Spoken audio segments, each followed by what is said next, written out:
Hey guys, my name's Khadroth, and today we're going to go over everything involving the Invincible comp. For those of you guys that may have heard about this comp, this is a very classic comp that works in a lot of challenge scenarios, and it's fairly easy to build as long as you have the right supports. Now, certainly there are units that work better in it than others, but again, it's a decently easy system to build, and it allows you to sort of negate a lot of the downsides of a lot of challenge quests. So I'm going to go in through the ins and outs of every aspect of the system with you and talk about how it works so that you guys have a better understanding of this.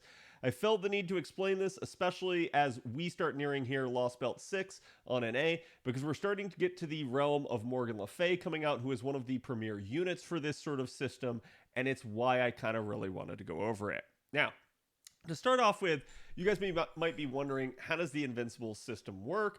And I'll get into that in a little bit, but right now I want to start out with, what mystic code do you use? I think this is an important thing to talk about, because I basically see a lot of people saying, hey, just use Atlas. And that is probably the best one that you can use, but if you're managing to be on JP and you actually have access to the New Year's Mystic Code that's come out there, that one now has, again, it's basically NP damage oriented, so it doesn't care too much about the card type that you're using in the system, and instead it's just going to help boost your damage output, but it's also got Overcharge, and Overcharge is one of the biggest aspects in this system. So that can help you out.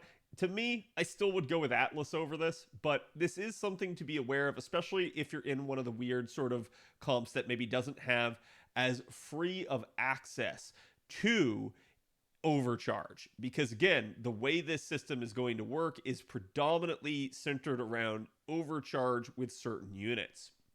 Now, the other one that we've talked about here is the Atlas Academy uniform, and this one's really nice just because it has that invincibility. It has, again, Cleanse, which can be really nice if one of your key units gets stunned, like Castoria or something like that. And again, it also has the ability to reduce skill cooldowns to allow you to get some of those crucial skills back to get maybe charge all the way up for all of your units that you can fire off the NPs all in the sequence that you want to do. And now, again, just kind of talking about some of the main supports that you're going to see in this. You're going to see Arturia Caster and potentially both the Merlins. And so we'll kind of go through this with you. Now, a big reason why Arturia Caster works is just because she is kind of the most essential part of the Invincible comp. It's very difficult to get around using anybody else in the comp without this, because the big thing that she provides to the party is her solemn defense, her anti-purge defense on her NP. It's super important to make sure that our Toria caster has all the charge stacks, all the overcharge stacks that she can, in order to be able to have the most amount of anti-purge defense stacks. That way she's protecting the party for multiple turns at a time, because that's the basis of the Invincible comp. You basically use it in such a way so that you don't really have to actually end up taking any sort of damage. You have basically 3 turns of multi-stack defense where, as long as the AI isn't doing one of 2 things, well, I'd say one of 3 potentially, you should be fine. And those 3 things are either A, they're taunting one of your units and focusing them down, so it doesn't have to be taunt, it could just be focusing. 2 is they're spamming AoE attacks that are eating multiple charges at a time. And 3 is they're buff stripping. If they're doing any of these things, it's going to really hurt the Invincible comp. But there are some solutions to these, and we'll talk about this as we go through. But again, those are the main 3 scenarios you want to watch out for, where you really don't want to try to use the Invincible comp, because it's probably not your best solution at that point. Basically, the fight is tiered and geared in such a way as to sort of negate the advantages of it. So, again, though, this is the big thing that she does, and again, depending on the amount of overcharge you have, it's the amount of stacks that you're going to get for this. So this is where it's actually really important to understand how NP overcharge works. Again, this is not the same thing as NP level. I see a lot of new players get confused by this. NP level is the amount of copies of a unit you have, and it often increases the Noble Phantasm's effect. Overcharge, though, tends to be a bonus effect and tends to scale up depending on either buffs given to the unit that grant overcharge, or where they are placed in a sequence of NPs. So if you actually use consecutive NPs back to back, the unit that's later in the chain gets more ranks of overcharge. And that is the essential principle that you need to understand to run the Invincible comp.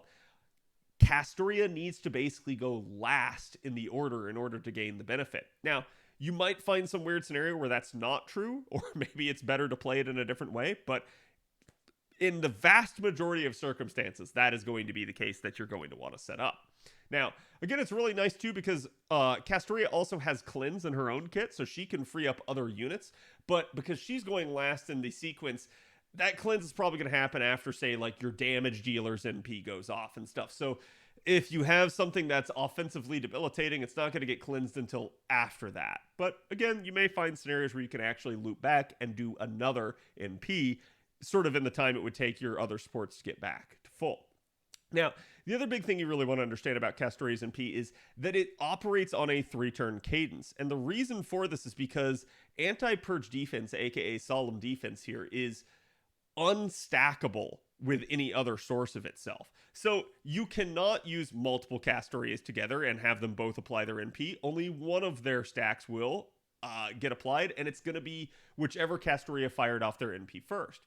Similarly, if you had, again, a Castoria trying to loop and do it again on top of that herself within the 3 turns, any unit that still has the anti-purge defense on themselves won't receive the new stacks. So that's something you got to be careful of as you're moving through some of these fights. You may have a scenario where, say, like one unit has been hit down to losing all of their stacks, and the other 2 units maybe are still at full, or maybe only have, like, you know, still 2 stacks remaining.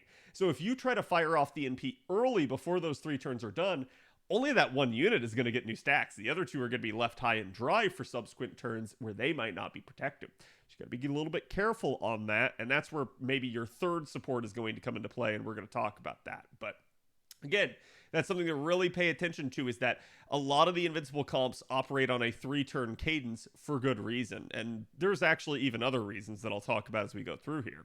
But that's the big thing that you need to know about this. Now, Castoria has a lot of other good things that she brings to the party. For instance, she has a triple arts deck, which is really, really nice for forming arts chains, and really good then as a result for being able to get units charged up to full, get their NP back within those 3 turns. So that right there can help out. But even then, you can still use it to set up, especially nowadays on JP where we have stuff like the Mighty Chain.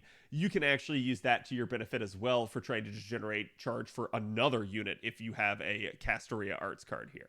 Now, looking at the rest of her kit, though, still, she has 30% party-wide charge, which is really, really good, and it's all on a low cooldown of only 6 turns. And then you also end up having, again, a basically sort of targetable charge of 20% that also has, again, really nice NP gain added to it. So you don't have to worry too much about basically the party overall getting to their NPs, but you will find scenarios where you maybe have 1 or 2 units that can't quite get there in time, and that may just be due to card selection, due to their own set of skills, their own cooldowns, and that'll just depend. That's where something like Atlas can actually really help you out. And you don't have to use either of those 2 Mystic codes that I talked about earlier either. You can also just get away with using an offensive Mystic code if you think you have the capability. Just be careful that you don't run into a scenario where the fight pulls something out on you and all of a sudden you end up caught off guard. That can ruin your whole run and would really defeat the entire point of running a stall comp like this, because it's already slow to begin with. Now, then we get to our third skill, and it's a targeted arts up. So this could be really good for arts versions of the Invincible comp. For buster versions of the Invincible comp, I actually find this to be really nice to be used for either solo protection. So let's say you're in that scenario again where 2 of the units still have their stacks, but one of them doesn't. You can actually put the arts up on them because it grants 1 turn of invincibility. That might buy you that turn you need for the 3-turn cadence in order to get to the point where you're safe to pop off all the NPs again. Or it may be just a case of, hey, you're just trying to put an arts up on someone so that they generate more charge on themselves. Maybe they're not a unit that has a lot of charge, and so that might actually help them get to their NP in time. So you can use this skill proactively at your choosing if you're not in the arts version of the comp. But if you're in the arts version of the comp, obviously you're going to want to save this for damage reasons if at all possible. But again, don't let someone die. Better to keep someone alive with it than, deal more damage at that regard.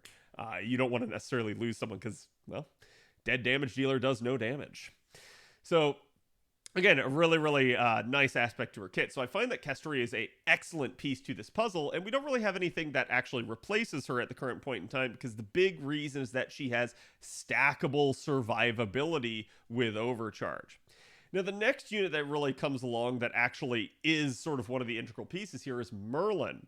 And Merlin's going to be your solution to, well, I'm just going to say this, the Buster version of the comp, but you don't have to use Merlin, especially now that we have other options. But Merlin is still really good, and I'm going to explain why for a couple of reasons. One, he obviously has a whole lot of arts cards. So again, it's going to help you set up triple arch chains. It's going to really help you get to, again, firing off that MP again. Two, he's pretty good at naturally getting to his NP. He has the mixed blood passive that's going to get him 5% charge per turn.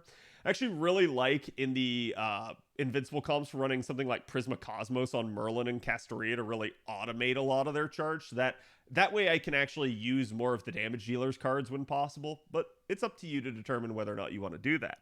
But then he's also got party-wide charge himself that has a little bit of attack up. It's not a whole lot, it's just 20%, but hey, it's better than nothing. And then he also grants the party invincibility for one turn, and this can actually be super useful on turn one and on turns afterwards, deeper into the fight. Because a lot of how I see people use this is to basically invuln themselves turn one, where a lot of invincible comps don't start out at full charge. So you need a way to quickly get to full charge, and depending on the supports that you may have, that may be pretty like decently capable, but you might find yourself just like 10 or 20% charge shy. This is where, again, stuff like mana loading can really come in, but you still might ultimately find that you just can't pop all 3 NPs turn one. And if that's the case, it's better to delay until turn two, even if you take a little bit of damage. As long as someone doesn't die, that's the big thing. And typically turn one of a challenge fight, you're not going to lose someone. But again, up to you. You basically can say, hey, I'm not going to take damage. I'm going to pop the invincibility party-wide for turn one. Now, the odd issues you're going to come into with regards to using this skill is that, one, you may encounter an enemy that just has invuln pierce. And if they do, then this isn't helping you in that regard. That's where only Castoria is going to save you, because Solemn Defense can't be pierced.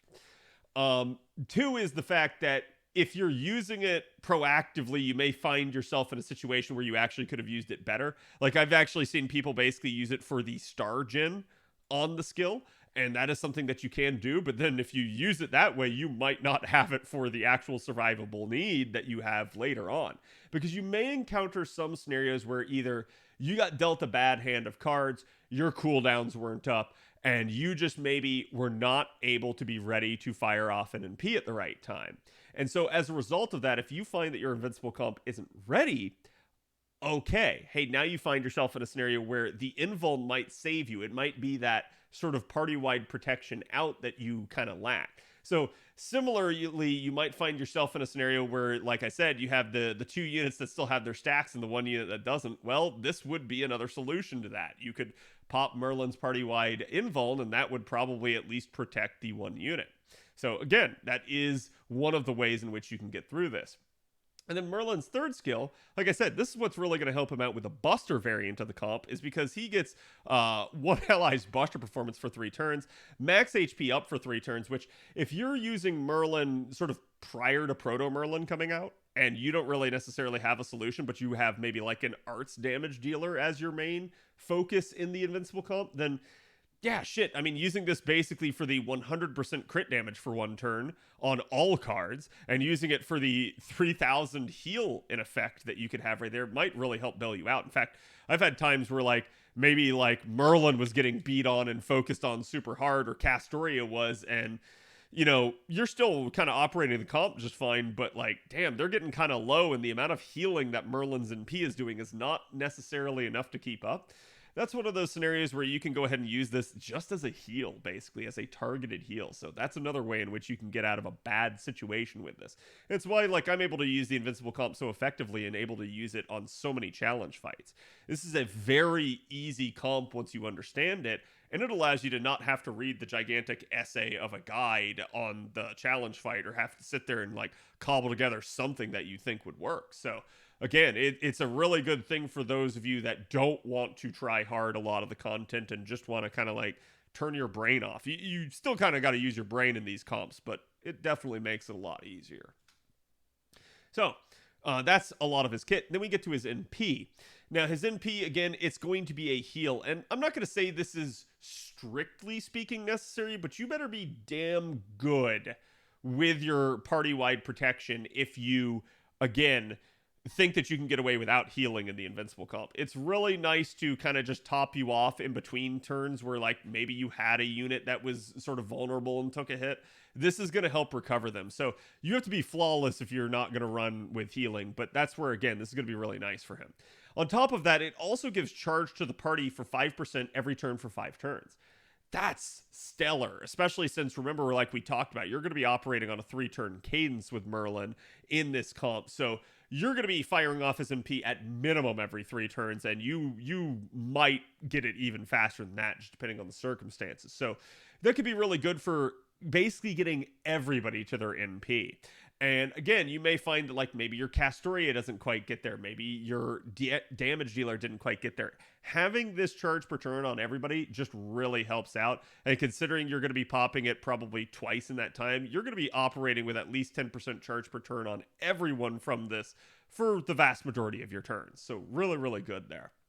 Again, you get, depending on your NP level, anywhere from a measly amount to a pretty stellar amount of healing per turn. Still, if you're not taking a shit ton of damage because you have Castoria's stacks protecting the party, then you don't really need a whole lot of healing. You just need some to kind of top you off for when you do take damage. But again, you maybe find some scenarios where someone gets focused.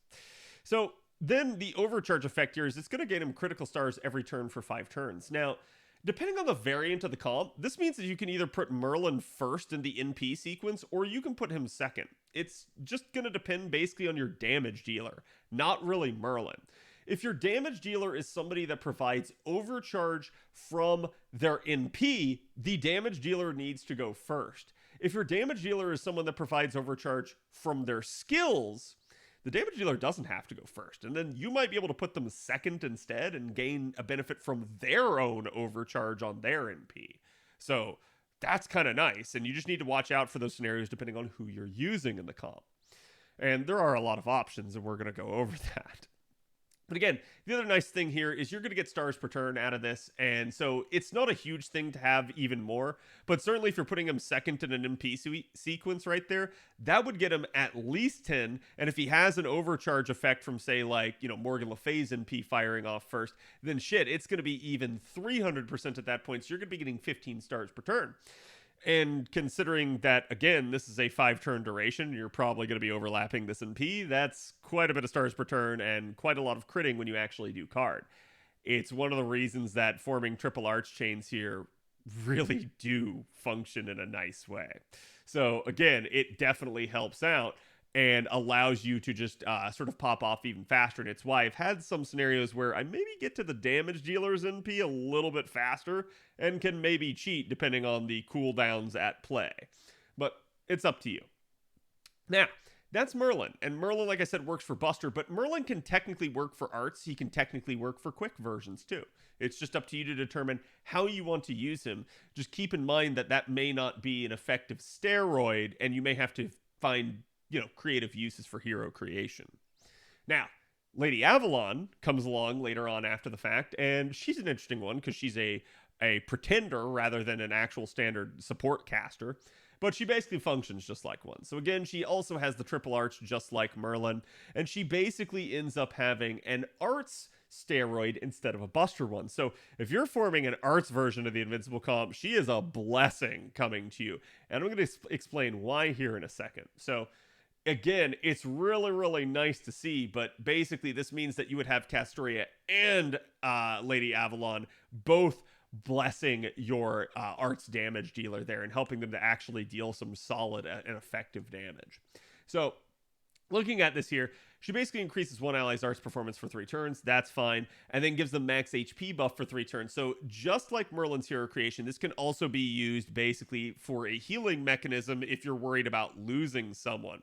Similarly, it increases their critical damage for 1 turn by 100% to all card types, so it's just got the same uses, and it's just an arts form of it.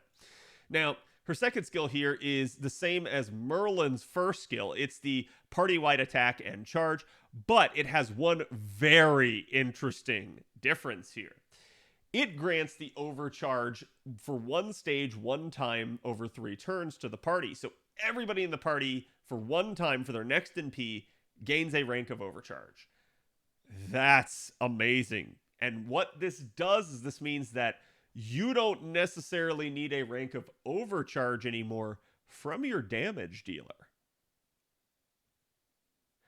Now, I'm going to explain this to you just so that you guys can kind of understand here. You certainly can still use a damage dealer that provides overcharge, and it would help out, especially if they're also one that doesn't give it from their NP every time and instead gives it from their skill, because skills have cooldowns. So remember how we talked about functioning in a 3-turn cadence in the system? This skill is on a 6-turn cooldown. So basically, barring any sort of cooldown reduction shenanigans, you're looking at only having this every other NP sequence that you're doing. So you're not going to have this for every single one. So that means on one of your NP sequences, you might have a Castoria with 5 ranks of overcharge. On another, you might only have it with 4. And what that means is instead of 5 stacks, 4 stacks. And what that might translate into is now you start taking damage if the enemy actually is able to punch through. So keep that in mind. You may have parts of the sequence where you do take a little bit of damage and parts of the sequence where you don't take a little bit of damage because you had the overcharge. So having a unit that also had overcharge as one of their skills might mean that, now instead on the off sequence in which you wouldn't normally have this, now you have a overcharge skill to be used here, and then this gets turned into 5 as well. And then maybe you don't take damage as a result of that. So you can stagger your ranks of overcharge there and basically make it so that you actually have a pretty balanced setup. And the way I've sort of logicked this to a lot of people before is if you're doing a buster version of the comp, there are times, like I said, where say let's take Morgan Le Fay, for instance. I managed to, because of Morgan Le Fay's own charge skills or something like that, get her back to her NP before Castoria's 3 turns were up. And I might have looked at the cooldowns and said, okay, look, there's actually enough charge here, and maybe Morgan Le Fay has cards for after her NP that I could NP, get back to 40% charge, and then charge it up herself or something like that from there. And if that works, then I can basically just fire off the NP from Morgan Le Fay multiple times in a short sequence, irregardless of other units needing the overcharge. Now, that doesn't mean that the overcharge would stack, because it's a fairly unique buff in that regard. It only applies one time, but it does mean that she would be able to stack it on herself, and 2, that you would get multiple chances for actual offensive output there. That's going to be one of the issues that you're going to run into in the Invincible comp, is as foolproof as it can be, it's slow in a lot of cases, and you're going to be looking for times to actually sort of line up all the stars and either crit your ass off on the enemy, or again, just fire off actually buffed NP for some good damage. And it really depends on the unit that you're going to be using. You might be using a single target, that might help you out there, or you might be using an AoE. It just really depends on who you're after and what you're trying to do.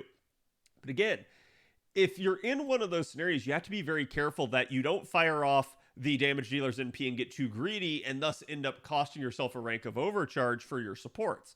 So maybe you end up going oh, okay, I use Morgan Le Fay's NP, and then on the next turn, I actually don't have it back, and so I have to use Merlin's and Castoria's.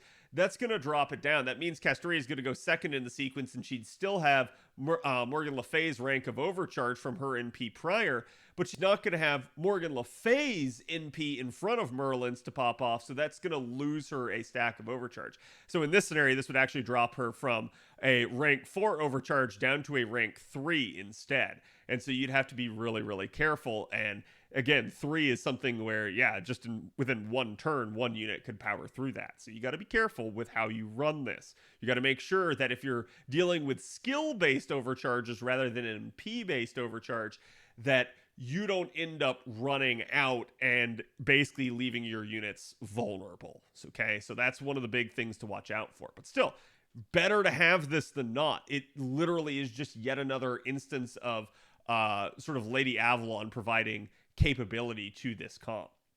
Now, The third skill, very similar to Merlin's, it is party-wide invincibility, and just to kind of give you an idea of how this skill works, what it does is it's a delayed drain, basically. It prevents a stack of charge from happening to the enemy.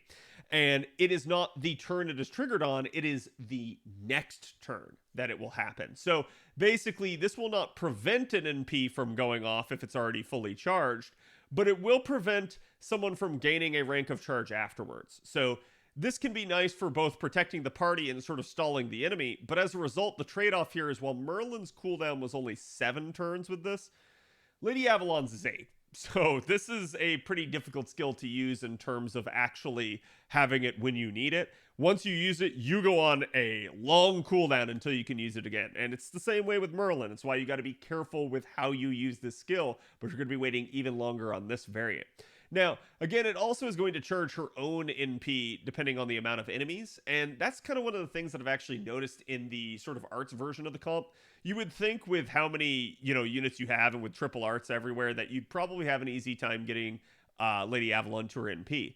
And she still does for the most part, but I have noticed times where sort of Merlin's able to get to his NP a little bit easier, whereas Lady Avalon feels like her NP gain rate and everything is sort of contingent upon actually being able to pull off this NP charge based off number of enemies. And because it's on a such long cooldown, I have had times where Lady Avalon's NP was not ready yet.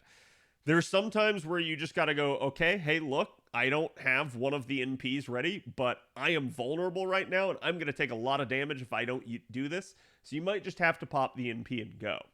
If that's the case, do what you can, try to manage your cooldowns. But again, be very careful. Make sure you do everything within your power to get Lady Avalon to her NP.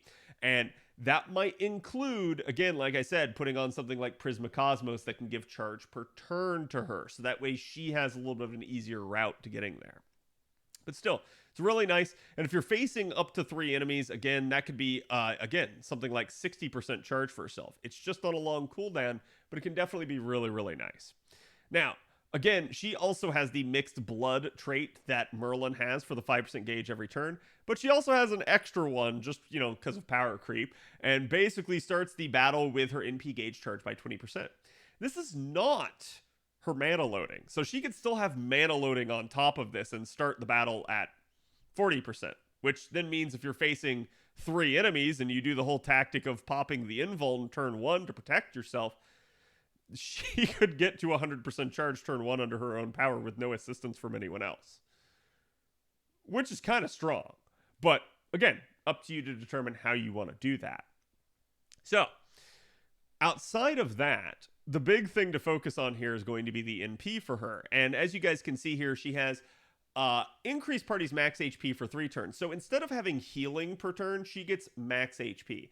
The difference here is basically just that max HP is overhealable. So, for instance, if you were sitting at, like, say, 11,000 out of 12,000 HP, and you were to apply a 2,000 heal, it would only heal 1,000.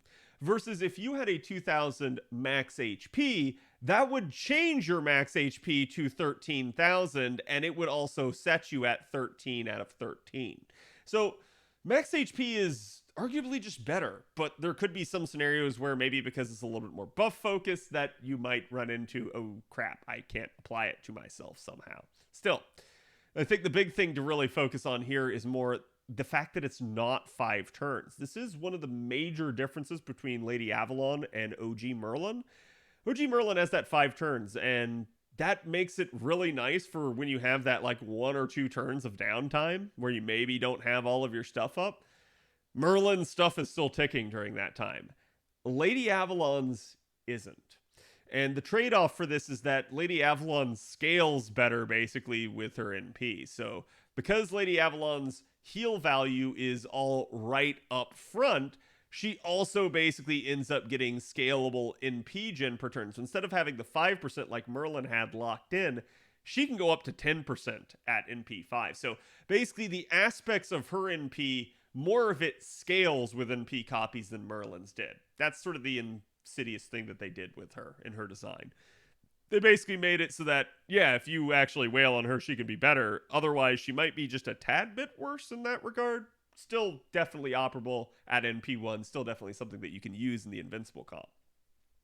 She has the exact same overcharge effect as Merlin in that regard, stars per turn, so this does not need to be, again, put deeper into the sequence unless you have a damage dealer that is providing the overcharge ranks by virtue of their NP. And you still might not. You still might be able to put it second. That's up to you. It really just depends. But I think that's one of the easier things is because you're not maybe doing a Buster variant of the comp with Lady Avalon, probably. You're probably going to be running in there then instead with an arts version, and thus you could probably just throw Lady Avalon right in smack front of the NP chain because you don't care too much about her overcharge. That might cost you some, again, ranks of overcharge and some stars per turn here, but it's not going to be the end of the world, and it might actually help your damage dealer pop off better. So it just really depends on who you're running.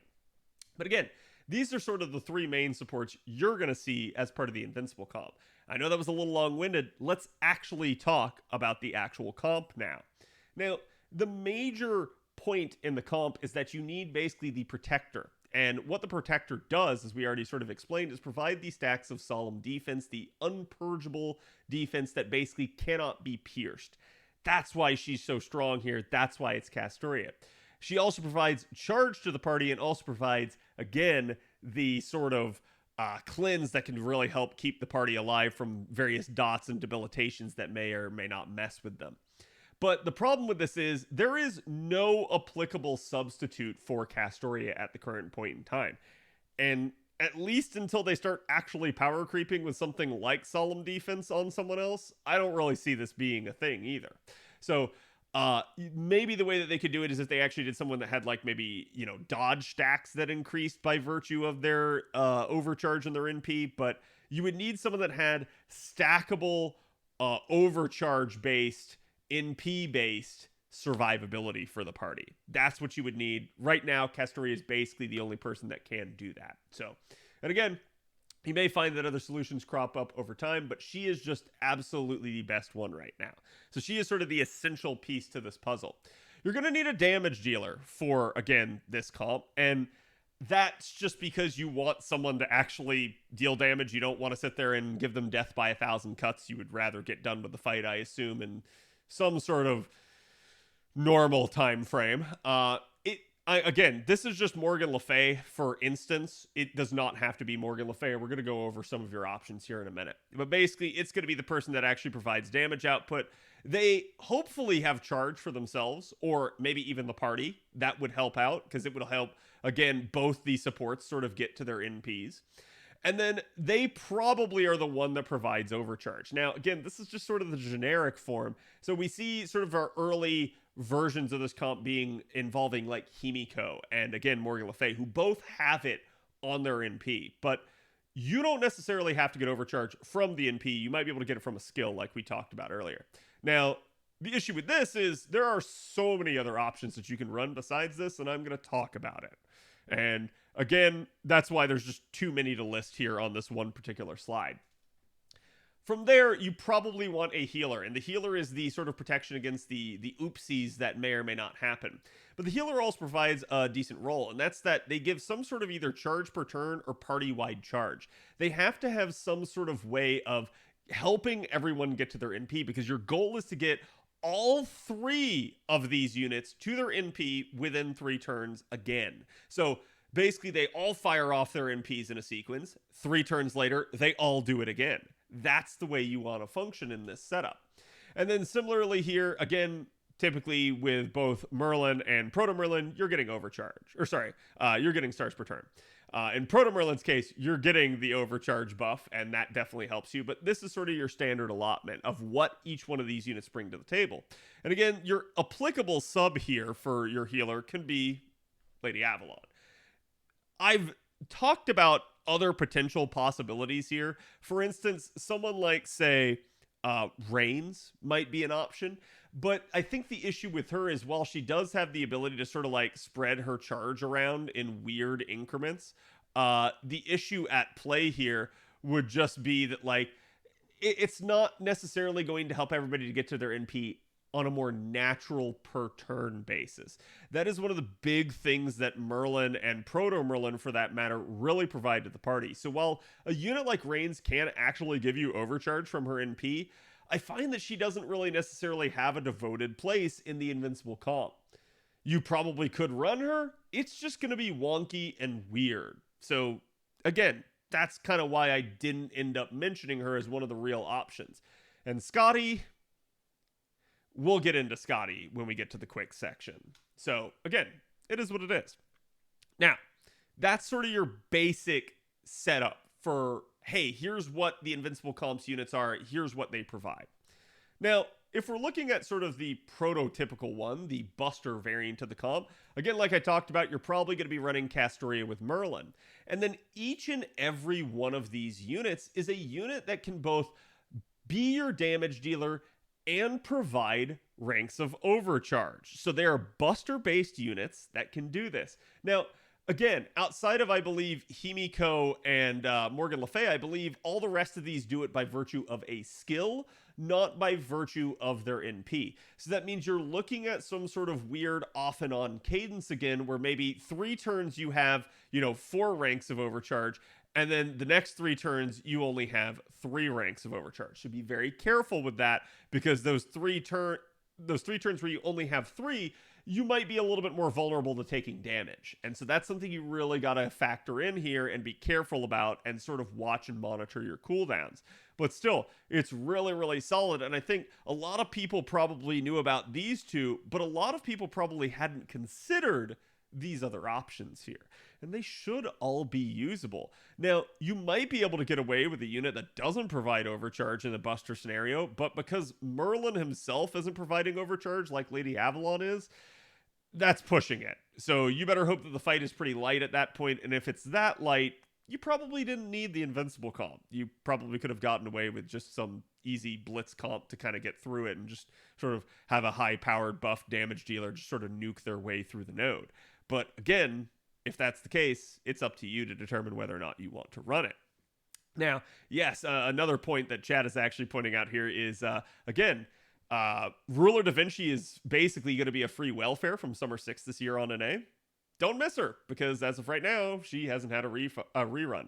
She probably will come back at the Evocation Festival later, but yeah, that's probably still going to be a bit for NA at least. So highly recommend getting her at that point. And she's also a little bit of a pseudo support herself. And that's kind of the nice thing, is basically each and every one of these units, I think, other than Kojo Kiyo here, provide charge. So that is something that's really, really nice about it. She's going to be sort of the odd one to really function with in the Buster system here, because she doesn't do a whole lot in that regard. But the upside is she's a single target berserker, so she's pretty effective against a lot of units. So as long as you can manage getting her to her NP, shouldn't be too difficult, but that will be the challenge with using her. Now, that's the Buster version.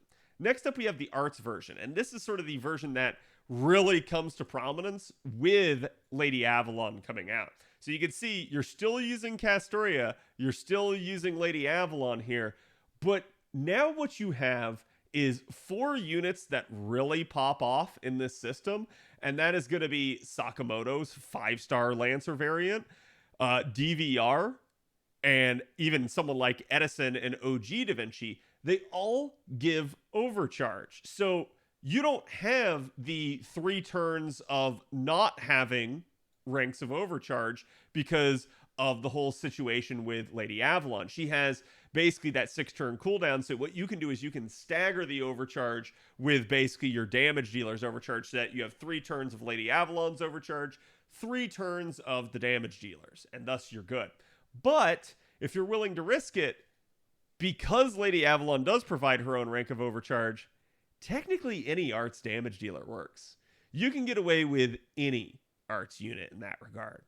And that's what makes, again, Arts really good for the Invincible comp post Lady Avalon. So the fact that you can basically get away with anything is really good. And in a weird way, we can sort of take Lady Avalon and apply her back to the Buster variant and kind of do the same thing. What you miss out on is the actual, synchronized card type steroid that Merlin would have given the Buster unit, but you could do it there. And similarly, If that logic works for Buster, then you can also do it here on Quick. The problem that we have with Quick is we don't really have any devoted Quick support that works in this regard. Using a unit like Scotty could work. She actually does have survivability on her NP, but it's not as much as Castoria. And I think the big issue that Scotty has, really in both of her variants in that regard, is that she only has focused sort of block 50 charge. She can't charge the party. She can only charge one devoted unit. And so that becomes a little bit more of an issue if you're trying to work Scotty in as sort of the healer archetype. I'm not sure how well that's going to work because of actually being able to get Scotty to her NP.